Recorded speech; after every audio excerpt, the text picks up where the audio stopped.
What's the best level for your speakers? This comes from Mario in Quito?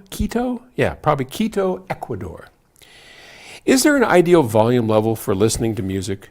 The wrong level will create the wrong sound, won't it? What I mean is that if the volume is too low for the speakers, they cannot unleash their potential. And if the volume is too high, they start to distort. Is the 70 to 75 decibel range really optimal? Please tell me what your experience is in this regard. Well, I'll tell you, there is certainly an optimal volume level, but it is per the room and the piece of music that makes it optimal, okay? So I can't tell you that a symphony is always optimal at 75 dB or 90 dB within your room. Can't tell you that.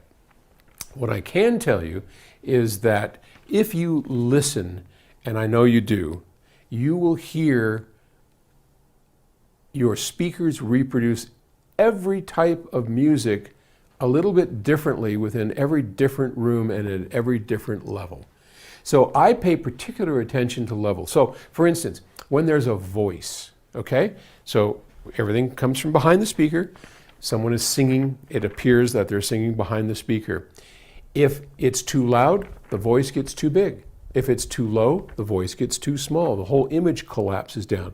So I turn the level up to where it sounds like there's really a human being here, whatever the music is, and depending on how many people are in the room, that can change, but I just turn it up to where it sounds right for the moment.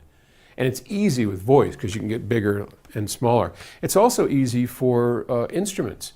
A guitar being played, if it's too big, it's too loud.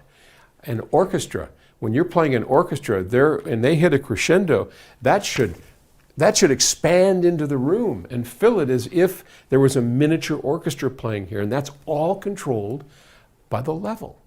So do it by ear, by the size of the image, by the appropriateness of the type of music that you're playing, and how deeply you can hear into it, and you'll know it. And in my upcoming book, The Audiophile's Guide, I cover that to a great extent. So I don't know when I do these in advance, and I don't know when they air, but pay attention and start looking out for The Audiophile's Guide. It'll be on Amazon and Kindle and whatever, but we talk quite a bit about that in that book. Okay, thanks for the question, and I'll talk to everybody tomorrow. Bye.